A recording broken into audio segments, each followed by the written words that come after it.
എന്നെ ട്രോളാനും ഇഷ്ടം പോലെ ആൾക്കാരുണ്ടാവും. ഈ കളവനെ കിട്ടിയുള്ളൂ, ഈ കളവനെ കിട്ടിയുള്ളൂ ആൾക്കാർക്ക് ട്രോൾ ചെയ്തതിന് ചെയ്യാത്തവർക്ക് ചെയ്യാതിരുന്നതിന് താങ്ക്സ്. അങ്ങനെ നമ്മുടെ പത്തരമാറ്റ് സീരിയലിൽ അഭിനയിക്കുന്ന അപ്പൂപ്പനായിട്ട് അഭിനയിക്കുന്ന ക്രിസ് വേണുഗോപാലും ദിവ്യ ശ്രീധറും തമ്മിൽ ഇന്ന് വിവാഹിതരായിരിക്കുകയാണ്. വിവാഹിതരായത് മാത്രമേ ഓർമ്മയുള്ളൂ. അത് കഴിഞ്ഞ് ഫുൾ സൈബർ അറ്റാക്ക് ആണ്. കമന്റ് ബോക്സിൽ എല്ലാവരും ചോദിക്കുന്ന ഒരേ ഒരു ചോദ്യം എന്താണെന്ന് വെച്ചാലും ഈ അപ്പൂപ്പനെ മാത്രമേ കിട്ടുള്ളൂ കല്യാണം കഴിക്കാൻ എന്നുള്ള രീതിയിൽ ഈ കിളവനെയാണോ കെട്ടിയേക്കുന്നത്, അല്ലെങ്കിൽ എന്തിനാണെന്നൊക്കെ പറഞ്ഞ് ഭയങ്കര ചീത്തവിളി, അല്ലെങ്കിൽ അങ്ങനെ ഫ്രസ്ട്രേറ്റഡ് ആയിട്ടുള്ള കമന്റ് ബോക്സ് ആണ് നമ്മൾ എല്ലായിടത്തും കാണുന്നത്. പ്രത്യേകിച്ചാണെങ്കിൽ ഫേസ്ബുക്ക് നമുക്ക് തുറക്കാൻ പോലും വയ്യ. ഇവരുടെ ഒരു വീഡിയോ ആണെങ്കിൽ അതിന് താഴെ മൊത്തം ഇങ്ങനെയുള്ള കമന്റ്സും കാര്യങ്ങളുമാണ്. ഇതിൽ മെയിൻ ആയിട്ട് പറയാനുള്ള ഒരു കാര്യം ക്രിസ് വേണുഗോപാലും അതുപോലെ തന്നെ ദിവ്യ ശ്രീധറും തമ്മിലുള്ള ഏജ് ഡിഫറൻസും കാര്യങ്ങളും തന്നെയാണ്. ഇതിൽ മെയിൻ ആയിട്ട് അവർ തന്നെ അവരുടെ ഇന്റർവ്യൂവിൽ ഇന്ന് പറഞ്ഞൊരു കാര്യമാണ്, ഞങ്ങളെ ബാലയായിട്ടൊന്നും കമ്പയർ ചെയ്യരുതെന്ന്. ആരും ബാലയായിട്ട് കമ്പയർ ചെയ്തിട്ടില്ല. അവർ തന്നെ ഇട്ടുകൊടുത്തതാണ് മീഡിയക്ക്, ഞങ്ങളെ ബാല പോലെയൊന്നും കമ്പയർ ചെയ്യരുത്, അതായത് 4-5 കല്യാണം കഴിക്കുക എന്നുള്ള രീതിയിൽ. പക്ഷെ ഇവരുടേതും ബാലയുടേതും കോമൺ ആയിട്ട് ഞാൻ നോക്കിയ സമയത്ത് കണ്ടൊരു കാര്യം ഏജ് ഡിഫറൻസ് തന്നെയാണ്. ഏകദേശം ഒരേ ഏജ് ഡിഫറൻസിലാണ് ഇവർ കല്യാണം കഴിച്ചേക്കുന്നത്. ചിലപ്പോൾ അതുകൊണ്ടായിരിക്കാം ഈ കിളവനെയാണോ കിട്ടിയേക്കുന്നത് അല്ലെങ്കിൽ ഈ അപ്പൂപ്പനെയാണോ കിട്ടിയേക്കുന്നത് എന്നുള്ള രീതിയിൽ ഇവര് ചോദിക്കുന്നത്. പിന്നെ നമ്മുടെ ക്രിസ് വേണുഗോപാലിന്റെ ഒരു അപ്പിയറൻസും കാര്യങ്ങളും ഒക്കെ ആ ഒരു രീതിയിലും കൂടിയാണ്. അപ്പോ ആ രീതിയിലും കൂടി ആയിരിക്കാം. പലരും പറഞ്ഞൊരു കാര്യം എന്ന് വെച്ചാൽ കമന്റ് ബോക്സിൽ പറയുന്ന ഒരു കാര്യം വെച്ചാൽ പൂജാരിനെ പോലെ തോന്നി നോക്കിയുള്ള രീതിയിലാണ്. അതാണ് ഞാൻ പറഞ്ഞത്, അപ്പിയറൻസും കാര്യങ്ങളൊക്കെ അങ്ങനെ ആയതുകൊണ്ട്.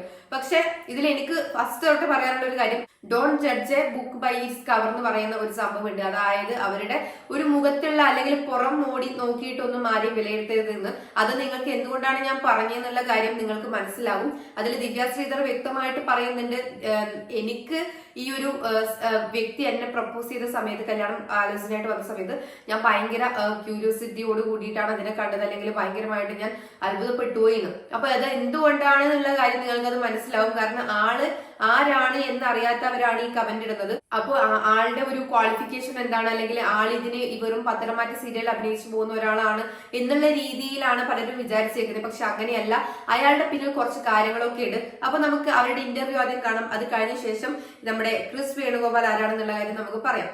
അപ്പോ ഇന്റർവ്യൂവിൽ അവർ കുറെ കാര്യങ്ങൾ പറയുന്നത്, നമുക്ക് അതൊന്ന് കേട്ടു നോക്കാം ആദ്യം തന്നെ. ഇപ്പം കുറേ പിന്നെ ട്രോളാനും ഇഷ്ടം പോലെ ആൾക്കാരുണ്ടാവും, അറിയാം. ഒരുപാട് അനുഭവങ്ങൾ കണ്ടിട്ടുണ്ട്, കേട്ടിട്ടുണ്ട്. അപ്പോൾ ഇതും ഒരു ട്രോൾ മിക്കവാറും ഇത് എന്തെങ്കിലും ആയിട്ട് വരും ഉറപ്പാണ്. പക്ഷെ അനുഗ്രഹിക്കുന്നവർ അനുഗ്രഹിക്കുക, അത്രേ പറയാനുള്ളൂ. കായ്ഫലമുള്ള മരത്തിലെ കല്ലെറിയും. അപ്പൊ ട്രോളുന്നവരോട് ഒത്തിരി സന്തോഷം. അങ്ങനെ തന്നെ ട്രോൾ ചെയ്യണം.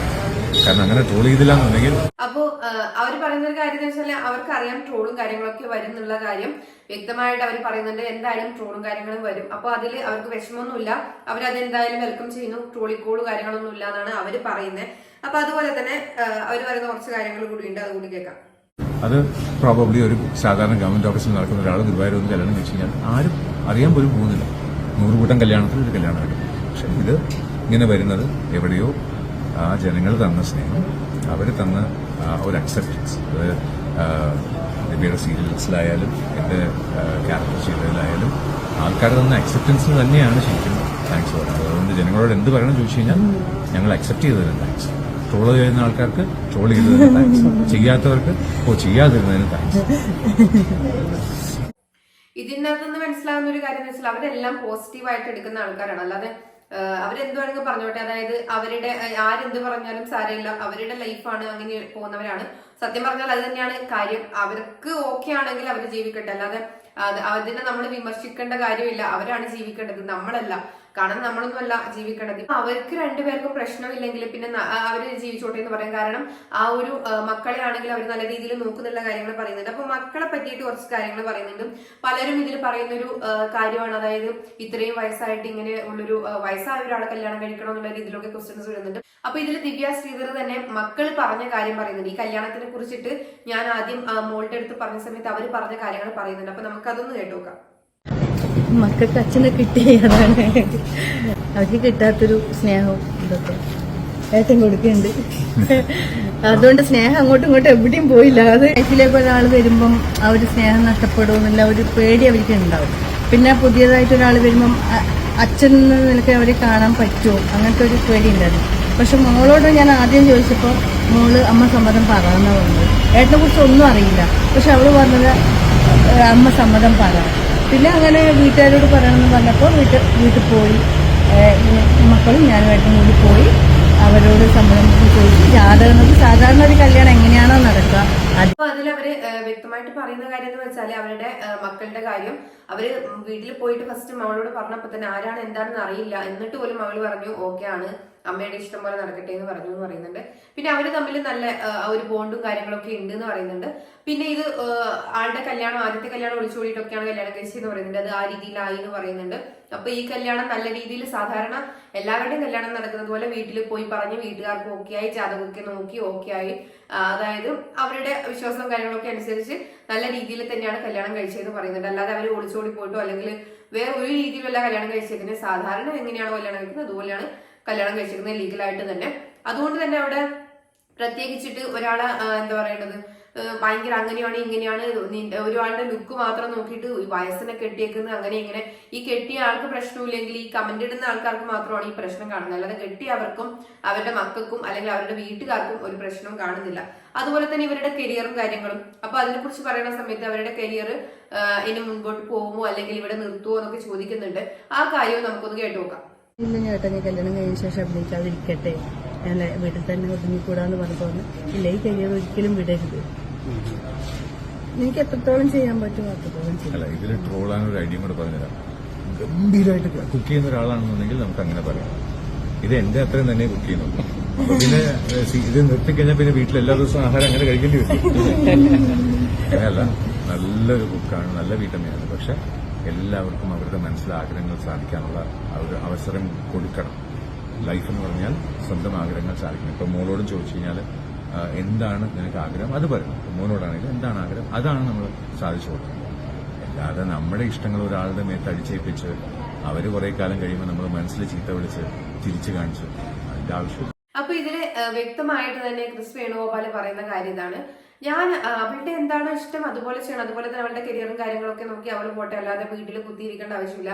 അതുപോലെ തന്നെ പാചകം ചെയ്യാൻ വേണ്ടിയിട്ടല്ല, അത് ആള് നല്ല രീതിയിൽ തന്നെ അത് പറയുന്നുണ്ട്. അതായത് പാചകം ചെയ്യാൻ വേണ്ടിയിട്ടല്ലല്ലോ ഒരാൾ വീട്ടിൽ, അപ്പം ആള് അങ്ങനെ വലിയ രീതിയിൽ പാചകം ചെയ്യുകയും കാര്യങ്ങളും എന്റെ പോലെ തന്നെയാണ്. അപ്പം പാചകം ചെയ്യാനെന്നും പറഞ്ഞ് വീട്ടിൽ ഒരാളെ ആക്കിയിട്ട് അതിന്റെ ആവശ്യവും കാര്യങ്ങളൊന്നുമില്ല. അവൾ അവളുടെ രീതിയിൽ പോട്ടെ, ഞാൻ എന്റെ രീതിയിൽ, അതായത് രണ്ടുപേരുടെയും എല്ലാവരുടെയും കരിയറും കാര്യങ്ങളൊക്കെ അവരവർക്ക് ഇഷ്ടത്തിൽ ചെയ്യാവുന്നതാണ്. ആ രീതിയിലാണ് പറയുന്നത്. അത് നമുക്ക് മനസ്സിലാക്കാൻ പറ്റുന്ന ആൾ ഭയങ്കര സപ്പോർട്ടീവ് ആണ്, അല്ലെങ്കിൽ ആൾക്ക് ഒരു റെസ്ട്രിക്ഷനോ കാര്യങ്ങളോ ഒന്നുമില്ല, അല്ലെങ്കിൽ അവർ തമ്മിൽ ഇപ്പൊ ഇതൊക്കെ കേൾക്കുന്ന സമയത്താണെങ്കിൽ അവർ തമ്മിൽ ഒരു പ്രശ്നവും കാര്യങ്ങളും ഇല്ല. പക്ഷെ കമന്റ് ബോക്സ് നമുക്ക് തുറക്കാൻ പറ്റത്തില്ല. അതാണ് ഇവിടെ ഏറ്റവും വലിയ പ്രശ്നം എന്ന് പറയുന്നത്. നമ്മൾ ഈ ക്രിസ് വേണുഗോപാൽ ആരാണ് എന്ന് അറിയാത്ത ആളാണ് ഇവിടെ വന്നിട്ട് കമന്റും കാര്യങ്ങളൊക്കെ ഇടുന്നത്. കാരണം ആ ഒരു വ്യക്തി, അദ്ദേഹത്തിന് ഒരുപാട് കാര്യങ്ങൾ, അദ്ദേഹം ആരാണെന്നോ അയാൾക്ക് എന്തൊക്കെ അവാർഡുകൾ ലഭിച്ചിട്ടുണ്ടെന്നോ അല്ലെങ്കിൽ അയാൾ വെറും പത്തരമാറ്റം എന്ന് പറയുന്ന സീരിയലിൽ അഭിനയിക്കുന്ന ഒരാൾ മാത്രമല്ല എന്നുള്ള കാര്യങ്ങളൊന്നും ആർക്കും അറിയില്ല. അപ്പൊ പലരും ഇതൊന്നും അറിയാതെ ഈ താടിയും മുടിയും കുറച്ച് വെളുത്ത ഇതും കാണുമ്പോഴത്തേക്കും, നരച്ച താടിയും മുടിയും ഒക്കെ കാണുമ്പോഴേക്കും ഒരു പുറത്തുള്ള ലുക്ക് മാത്രം കണ്ടിട്ടാണ് പല കാര്യങ്ങളും പറയുന്നത്. അപ്പൊ നമുക്ക് ക്രിസ് വേണുഗോപാൽ ആരാണെന്നുള്ള കാര്യം നമ്മളൊന്ന് ഗൂഗിളിൽ അടിച്ചാൽ തന്നെ മതി, അതിന്റെ വിശദമായ വിവരങ്ങൾ കാണും. ഞാൻ ആദ്യം ഇത് ഒരു കമന്റ് ബോക്സിൽ കണ്ടായിരുന്നു. അദ്ദേഹം ഒരു വക്കീലും ഡോക്ടറേറ്റ് ഹോൾഡറുമാണ്, വോയിസ് ട്രെയിനറാണ്, എഴുത്തുകാരനാണ്, അഭിനേതാവാണ്. ഇനി കുറച്ചുകൂടി വിശദമായി പറയുകയാണെങ്കിൽ എന്ന് പറഞ്ഞിട്ട് കുറച്ച് കാര്യങ്ങളൊക്കെ അവിടെ കൊടുത്തിട്ടുണ്ട്. അപ്പോൾ ഇത് തന്നെയാണ് നമ്മൾ ഗൂഗിളിൽ അടിക്കുന്ന സമയത്തും വരുന്നത്. അപ്പൊ ആദ്യം ഞാൻ ഈ കമന്റ് കണ്ട ശേഷമാണ് ഞാൻ ഗൂഗിളിൽ അടിച്ചു നോക്കുന്നത്. ഗൂഗിളിൽ അടിച്ചു നോക്കിയ ശേഷമാണ് ഈ വ്യക്തിനെ പറ്റിയിട്ട് നമുക്ക് ഡീറ്റെയിൽ ആയിട്ട് കിട്ടുന്നത്. ഡീറ്റെയിൽ ആയിട്ട് കിട്ടിയ സമയത്താണ് എനിക്ക് നമ്മൾ ആകെ അതിശയിക്കുന്ന, ഭയങ്കര മൾട്ടി ടാലന്റഡ് എന്നൊക്കെ പറയുന്ന രീതിയിൽ അതിന്റെ ഏറ്റവും പീക്കായ രീതിയിൽ നിൽക്കുന്ന ഒരു മനുഷ്യനാണ്. അത്രയും കഴിവുകളും കാര്യങ്ങളൊക്കെ ഉള്ള, അല്ലെങ്കിൽ ഇവർക്കാണെങ്കിലും വേറെ പ്രശ്നങ്ങളും ഇല്ല, ഇവരുടെ ലൈഫിലേക്കാണെങ്കിലും അവർക്ക് ഓക്കെ ആണെന്ന് പറയുമ്പോൾ അവർക്ക് ഒരു പ്രശ്നങ്ങളും ഉണ്ടാകാൻ സാധ്യതയില്ല. അതുപോലെ തന്നെ വേറൊരു കാര്യം എന്ന് വെച്ചാൽ ഇതില് പലർക്കും അറിയാത്തൊരു കാര്യമാണ്, ഈ ദിവ്യ പറയുന്നുണ്ടായിരുന്നു ഇങ്ങനെ ഒരു പ്രപ്പോസൽ വരുന്ന സമയത്ത് ഞാൻ ഭയങ്കരമായിട്ട് ഇതായി പോയി, അങ്ങനെ ഞാൻ വിചാരിച്ചേ ഇല്ലാന്ന്. അപ്പോൾ ദിവ്യ എന്ന് പറയുന്ന വ്യക്തിക്ക് അറിയാം ഈ മനുഷ്യന് എന്താണെന്നും ആ മനുഷ്യന്റെ ഒരു വില എന്താണെന്നും ഇമ്പോർട്ടൻസ് എന്താണെന്നും ആ മനുഷ്യന് എന്തൊക്കെ ക്വാളിഫിക്കേഷൻസ് ഉണ്ടെന്നും അല്ലെങ്കിൽ ഇത്രയും വലിയൊരു ആളാണ് ഇത് എന്നും. പക്ഷെ ഈ കമന്റ് ഇടുന്ന പലർക്കും അറിയില്ല ഇത് ആരാണ് എന്നുള്ള കാര്യം. അതുകൊണ്ടാണ് അവർ കമന്റ് ഇടുന്നത്. അപ്പൊ നമുക്ക് കുറച്ച് വേണമെങ്കിൽ വായിക്കാം ഈ വ്യക്തി ആരാണെന്നുള്ളത്. Civil engineer with a post graduation diploma in എൻവയോൺമെന്റൽ protection management, lawyer and practising hypnotherapist with a doctorate in media psychology. Being an author, he has penned over 75 books and was selected as one of the 100 best Indian authors twice and winner of Rabindranath Tagore Award of Literature. Rabindranath Tagore award വരെ നേടിയ ഒരു മനുഷ്യനാണ് ഈ ആള്. ഇന്ത്യയിൽ നിന്ന് select ചെയ്ത 100 ഓതേഴ്സിന്റെ അകത്ത് ഒരാള്, ഇന്ത്യയിൽ നിന്നും സെലക്ട് ചെയ്ത 100 ഓതേഴ്സിൽ ഒരാളായിട്ട് വന്ന ഒരാളാണ്. അതായത് 2 പ്രാവശ്യം അങ്ങനെ സെലക്ട് ചെയ്തിട്ടുണ്ട് ആള്. അതുപോലെ tele cine actor, over 20 movies in Malayalam, Tamil, Telugu and Hindi and over 20 serials in Malayalam and mentor with little big theatre by Kalanilayam, dubbing artist, corporate trainer, award winning radio jockey with experience of over. Wow. കാരണം നമ്മൾ ഇതൊന്നും അറിയാത്തവരാണ് ഈ comment ഇടുന്നത്. ഈ വ്യക്തിയുടെ talent എന്ന് പറയുന്നത് അത്രയും വലിയൊരു മനുഷ്യനാണ്. ഇങ്ങ് മലയാളത്തിൽ മാത്രമല്ല, അങ്ങ് തമിഴ്നാട്ടിലും അതുപോലെ തന്നെ എല്ലാവിടെയും ആൾക്ക്, ഇന്ത്യയിൽ മൊത്തത്തിൽ അറിയപ്പെടുന്ന അത്രയും വലിയൊരാളാണ് ഈ മനുഷ്യൻ. അല്ലാതെ ഈ മലയാള ഇൻഡസ്ട്രിയിലെ ഈ പത്തരമാറ്റ് എന്ന് പറയുന്ന സീരിയലിൽ മാത്രം അഭിനയിക്കുന്ന ഒരു മനുഷ്യനല്ല. അതുകൊണ്ടാണ് ദിവ്യ അങ്ങനെയൊക്കെ പറഞ്ഞത്. കാരണം ഇത്രയും വലിയൊരു മനുഷ്യൻ എന്നെ ഇങ്ങനെ പ്രപ്പോസ് ചെയ്യുന്നു എന്ന് പറയുമ്പോൾ എനിക്ക് വിശ്വസിക്കാൻ പറ്റിയില്ല എന്നുള്ള കാര്യങ്ങൾ. പക്ഷെ ഇതൊന്നും അറിയാതെ കമന്റോളികൾ വന്ന് കമന്റ് ഇടുന്നതെന്ന് വെച്ചാൽ ആകെയുള്ള ഈ താടിയും മുടിയും ഒക്കെ വെച്ചിട്ടാണ്. Don't judge a book by its cover എന്ന് പറയുന്നത് ഇവിടെയാണ്. കാരണം ആ മനുഷ്യൻ എങ്ങനെ ഇരിക്കുന്നു എന്നുള്ളതല്ല, ആ മനുഷ്യന്റെ ഉള്ളില് ആ മനുഷ്യന് നല്ലതാണോ ചീത്തയാണോ എന്ന് നോക്കിയിട്ട് വേണം വിലയിരുത്താൻ. ആ ദിവ്യ നോക്കുന്ന സമയത്ത് ആളുടെ ഏജോ കാര്യങ്ങളോ ഒന്നും അല്ല. ആളും അതുപോലെ തന്നെ ദിവ്യയുടെ ഭാഗത്തു നിന്നാണെങ്കിലും ദിവ്യ ഒരു കല്യാണം കഴിഞ്ഞതാണ്, 2 കുട്ടികളുണ്ട്. അപ്പോൾ അങ്ങനെ നിൽക്കുന്ന സിറ്റുവേഷനിൽ അവർക്ക് 2 പേർക്കും ഓക്കെ ആയാൽ പിന്നെ അതിൽ പുറത്ത് നിൽക്കണ ഒരാള് അതിൽ വന്നിട്ട് അഭിപ്രായം പറയേണ്ട ആവശ്യം തന്നെ ഇല്ല.